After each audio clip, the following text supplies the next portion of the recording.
to go ahead and jump into this because I don't know how long it'll take. I'm going to tell 4 stories. 2 of them are longer, so I wanted to make sure I had time for that. This cover photo I did is at the site where the Cloudland Hotel used to be up in Carter County, right on the edge of the Tennessee-North Carolina line. It was a 3-story log building, and some famous people like John Muir stayed there. But those are Gray's lilies. The only place you can find those on planet Earth is on Rome Mountain and Mount Rogers in Virginia. So just thought that was kind of a unique picture. I have a cousin in Mississippi that gave me, she calls me a raconteur extraordinaire. I had to look up the raconteur. I didn't know what it meant. I figured it would be nasty coming from her. Okay, as writers, when you start a story or a novel or a poem, do you answer the questions of who, what, when, and where? You know, you get those out, maybe a how in there. Well, one of the shortest stories that I know that came from East Tennessee is from Daniel Boone. And he didn't use any punctuation, so he had no editor. He just did it. Took out his knife and he carved on a tree up in Boone's Creek up in Washington County, Tennessee. D. Boone killed a bar on tree in the year 1760. So that's the earliest story that I know that's Appalachian writing. And the tree's down, gone now. So like libraries, sometimes they burn down. So anyway, the tree's gone, but the story's still there. And then Boone went on to do so many other exploits after 1760 that he's rather famous. And so my story is, I was an East Tennessee game warden from 1983 to 1993. I answered most of the questions there. I wore a badge, wore a gun, had a great time.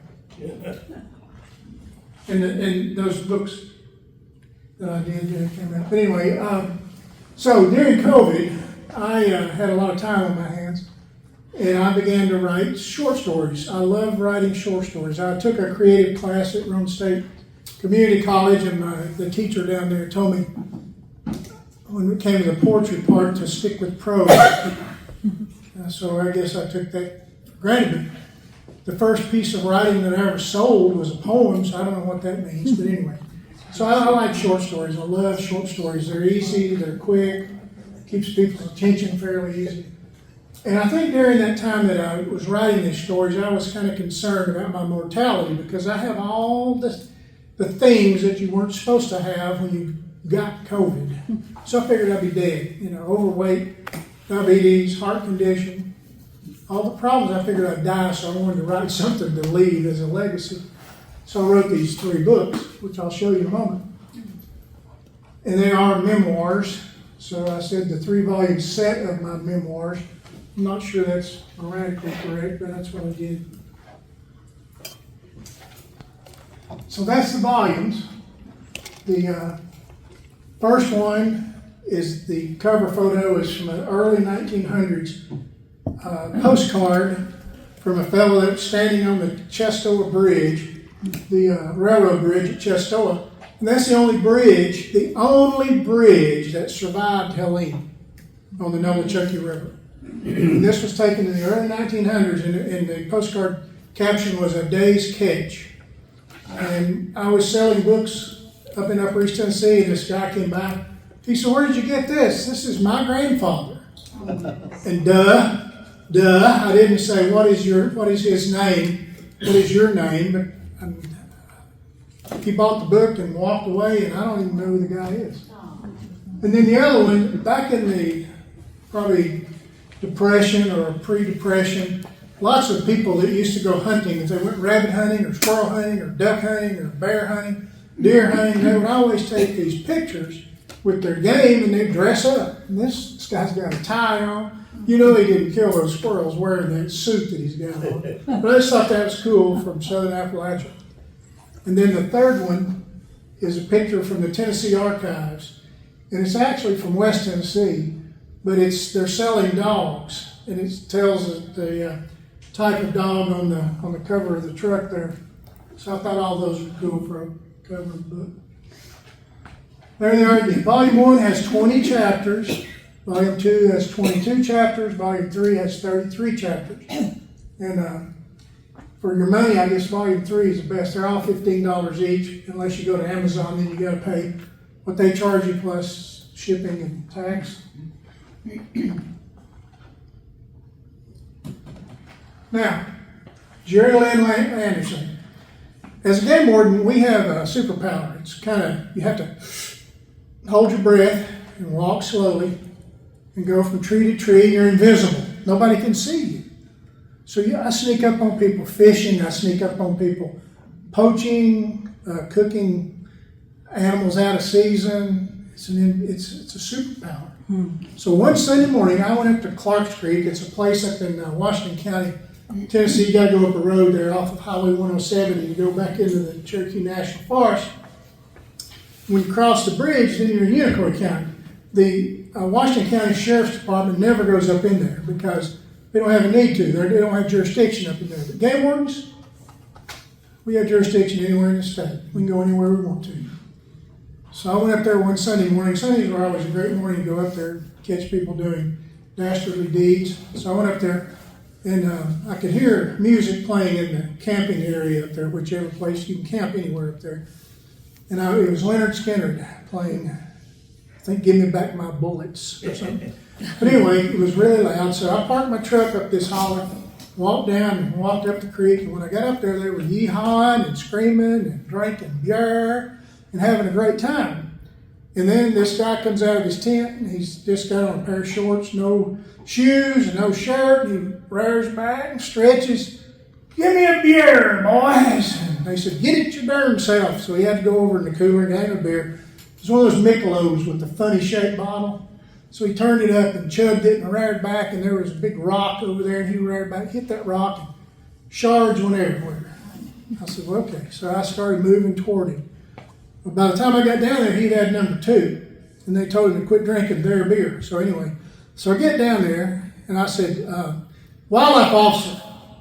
People turn around and look at me, and then they start talking amongst themselves. Who? I said, I'm a game warden. Man, they all died. It looked like a cartoon or something. They all dived in their tents. You hear the zippers go. Except for old Jerry Lynn. He just stood there, mesmerized.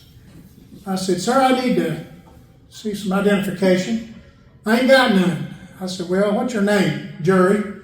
I said, Jerry what? He said, Jerry Lynn. I said, Jerry Lynn what? I said, Jerry Lynn Anderson.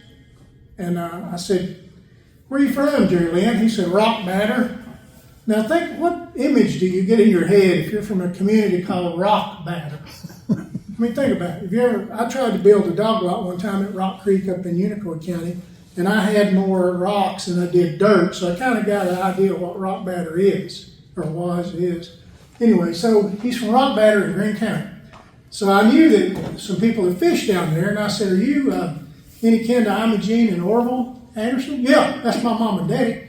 I said, okay. I said, well, Jerry Lynn, you just littered, and I need to write you a citation. You ain't going to arrest me? No, I'm not going to arrest you. So I wrote him a citation. He was supposed to come to court. So when court came around, he didn't show up. So the judge asked what I wanted to do, and I said, well, we'll issue a capias for him and arrest him and bring him up here. So when I went down to Greene County to find out, he was in jail in Greene County. The fair had started, Greene County Fair, and he had gotten in a fight with some county deputies down there, and he put 2 of them in the hospital. So they put him in jail for 30 days. So I waited that 30 days, and then the Unicoi County sent a message down there to bring him up to Irwin. So he got out of jail on Sunday night, and they brought him to Irwin Sunday night, Unicoi County. So he was in jail, and so to tease me, the jailer had them put shackles on him. They had him put handcuffs on him and the chain around his waist, and he was in an orange jumpsuit. Now, what was his crime? Littering. Okay, just wanted to make sure you're following me. So I go over to get him, and I said, why did you all do that? He said, we thought it'd be funny. And I said, okay.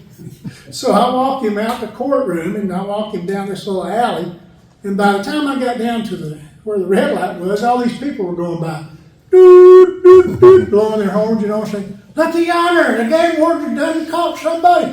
poaching. Look at he killed a rabbit out of season. They was laughing, blowing their horns. Look at there, the rabbit sheriff, the possum cop. They kept on. So I had him by the arm. I walked him up the steps to the courthouse. It's on the second floor, just outside.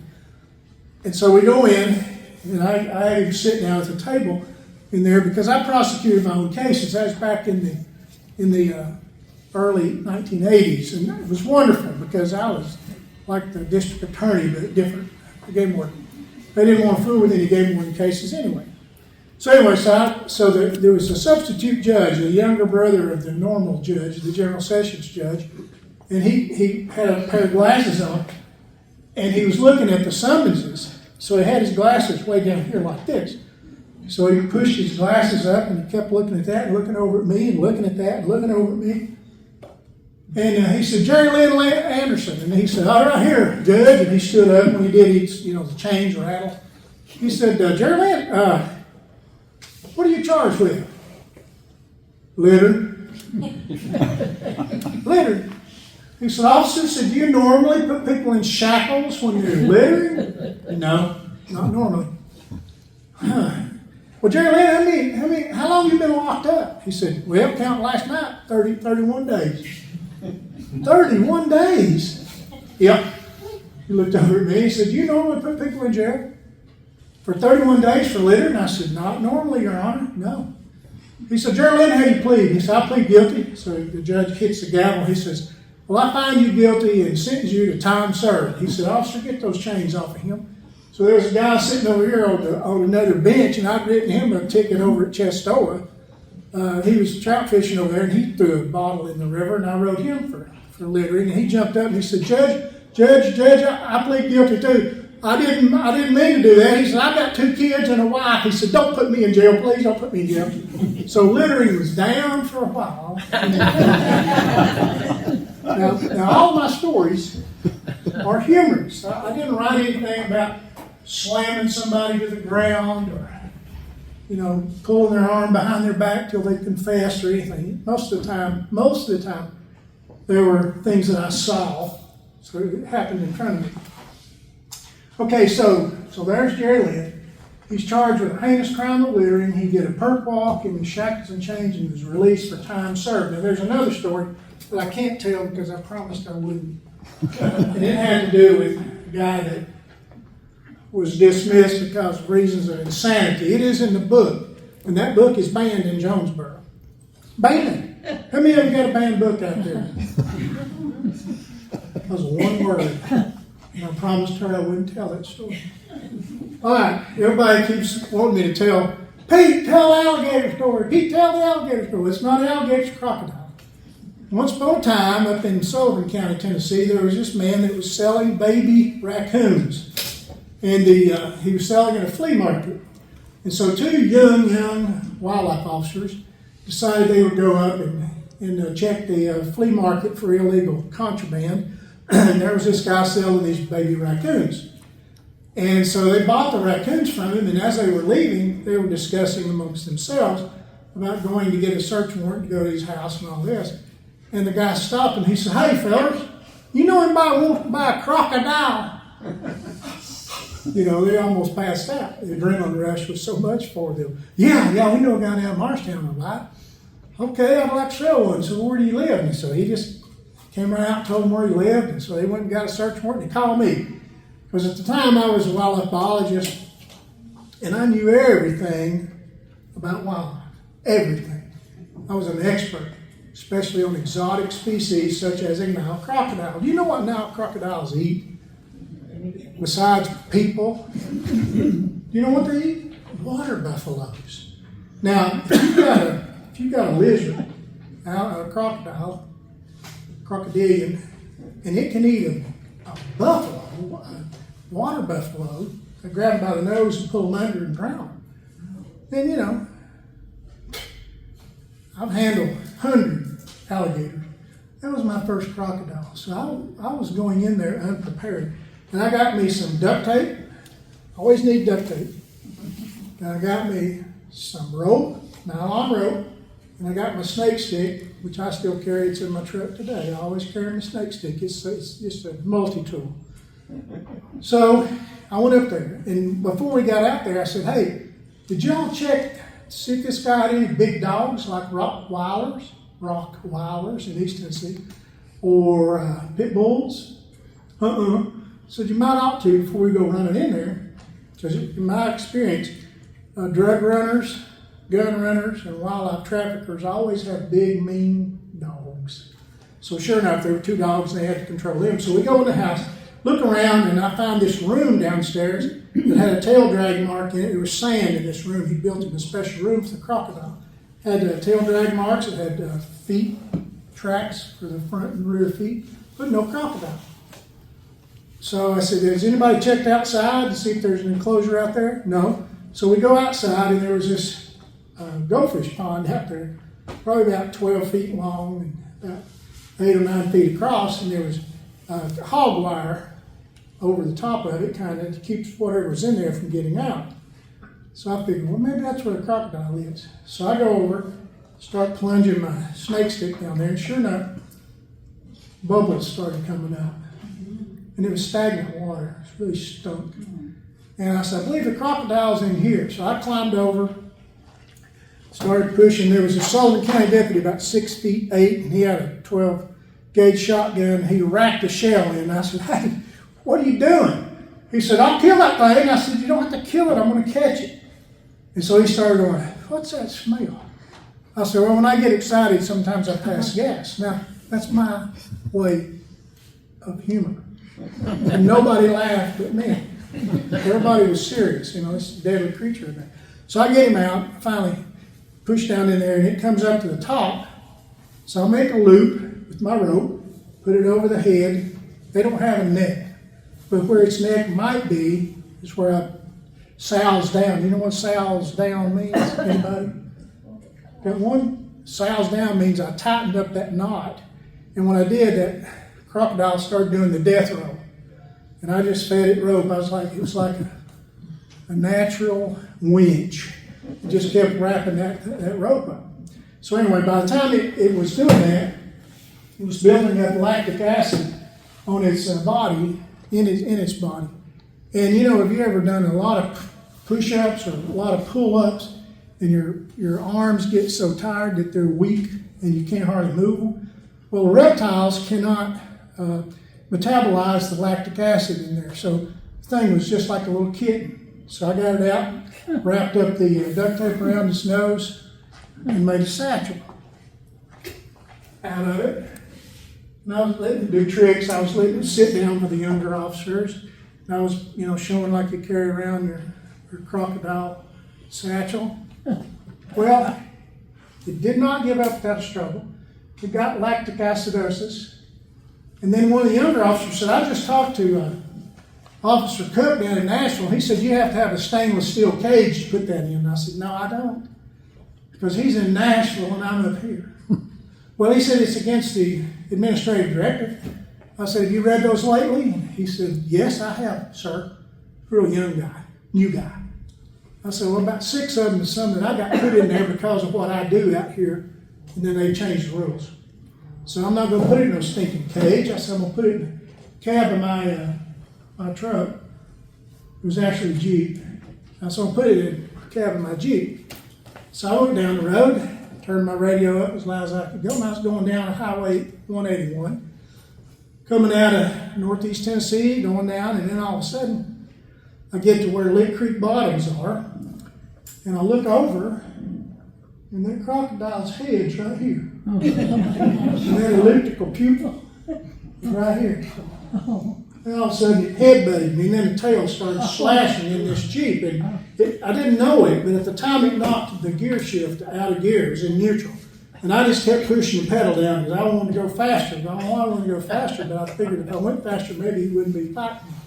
But anyway, then I started to elbow that thing right under its armpit. And I'm thinking that's going to do something. It always did on my brothers. It knocked the air out of them, but they're mammals. This thing is an aquatic reptile. They can hold their breath at 30 minutes. You think it's going to knock the air out of his lungs? No.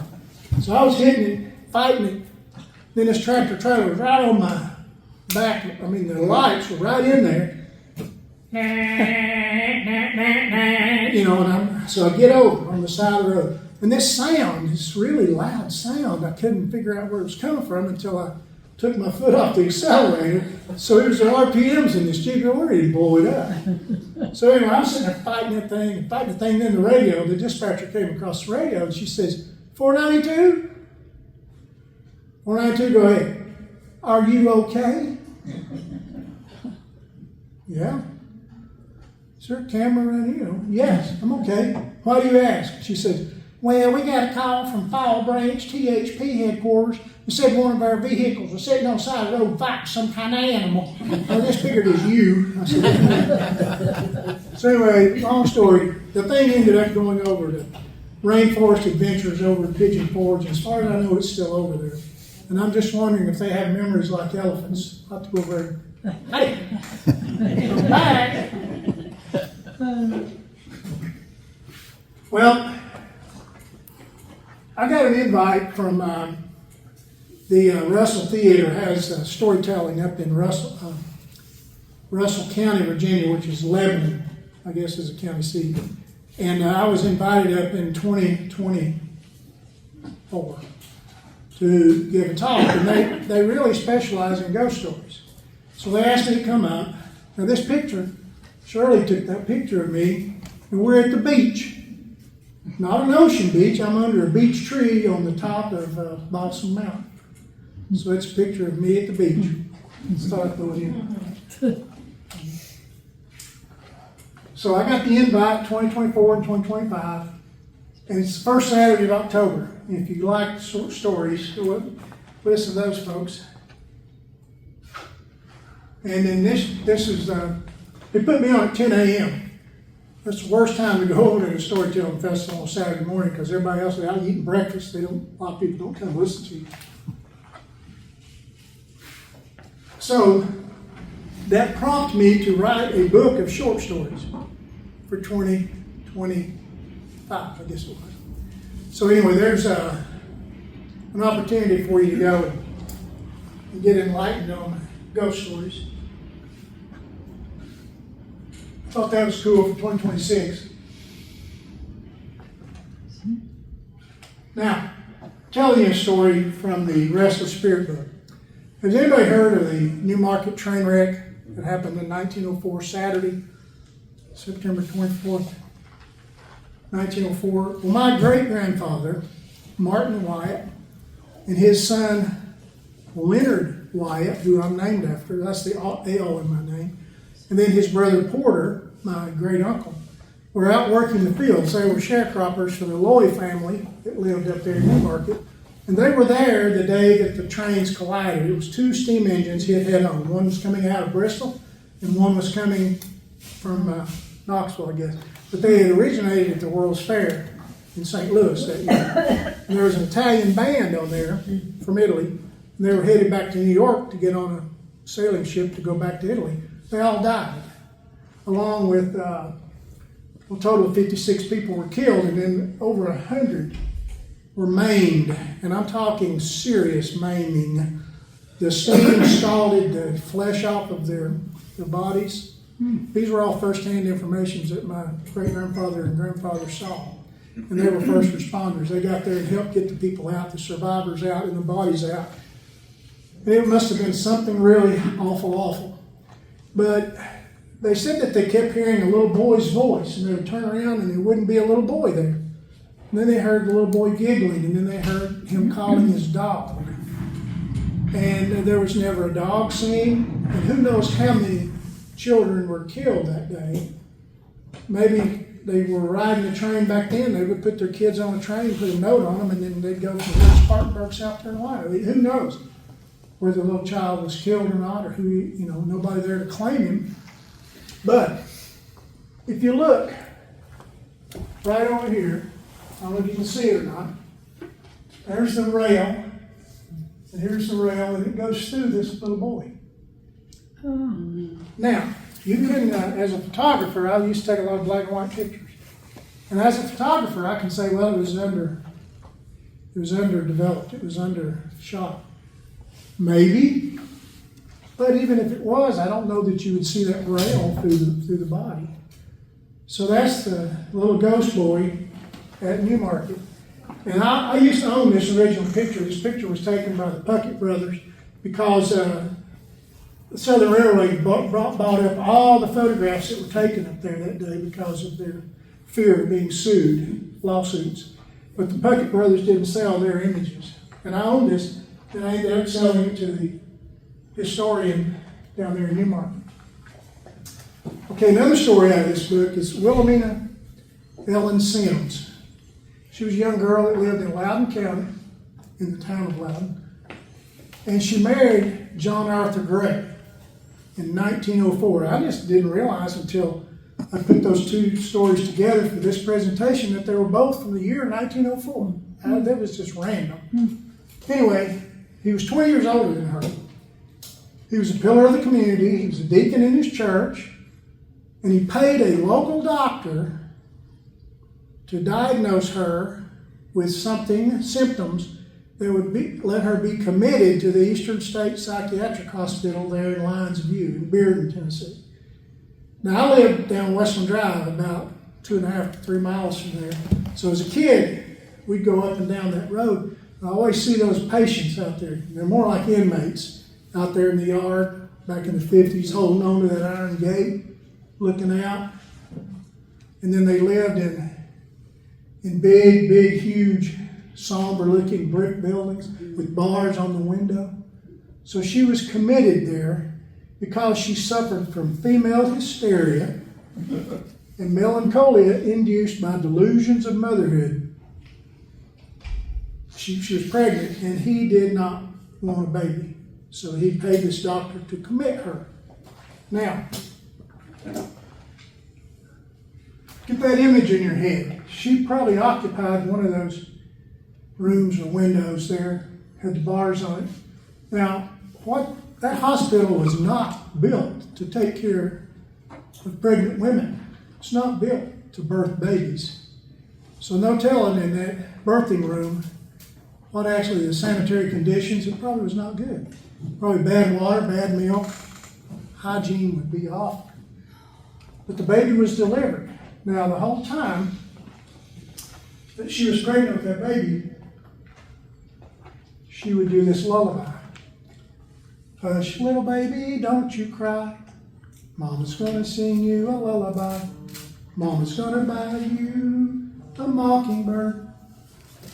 If that mockingbird don't sing, Mama's gonna buy you a diamond ring. Hush, little baby, don't you cry. Your mama loves you, so say I. Now, can you imagine her caressing her stomach and talking to that baby? There's nobody there she could talk to with that little baby. And then the baby was born. And lived about 3 days. Then she hanged herself. She died. And a wooden casket was built. And the baby and the mother was in the wooden casket. And they were both buried in an unmarked grave near where the chapel was. And there was a chaplain there that gave the eulogy and nobody attended. Now, how many of you have ever walked that greenway up there? Okay, you've walked right by her grave. And I was up there not long ago. It was one of the prettier days we've had about a week ago. And there's all these women with their babies in these real fancy strollers that they got somewhere. And their little babies in there. And they're having a great time with their children. And they're going right by her grave too. Thousands of people over the years have gone right by that unmarked grave. Now, a friend of mine who is a prominent attorney in Knoxville, he's walked that trail 1,000 times or more, literally. He's walked it forever. And I was telling him this story, and he said, you know what? He said, you're not going to believe this. He said, but I get up there around that chapel, and I hear somebody singing that little lullaby. He said, you're kidding, aren't you? And I said, no. He said, well, I don't believe you. I said, well, you don't have to believe me. I'm just telling you what I've heard, that she's there. She sings a lullaby. Now, you can search me, L Pete Wyatt, on Amazon or Spotify. I've got 2 of my books are on audio. And there's my phone number. If you want to call me, there's my email. I don't have a page to sell. And then if you're ever up in Dandridge, go forward to the Unkind Raven bookstore. You know, a group of ravens are called an unkindness. A group of crows are called a murder. Murder of crows and unkindness of ravens. So if you like books, some of them are out of print, go over that little store. And then also, if you're up there on the second Monday, come to the Jefferson City Public Library. We have a writers group that meets in there. There's somewhere between 7 and 12 of us that kind of come together and we talk and do things. And that's a book that I may write at some point in time. Right now I'm working on a 700 years of foodways in the Southern Appalachian that goes from the indigenous people, enslaved people, the European movement over here to the Southern Appalachians, and then it'll end with air fryers. So we'll go from cooking over open fires to air fryers in that book if I do it. So, just a little word of advice. Not everything goes bumping the nights out to get you. Or is it? Okay. Thank you.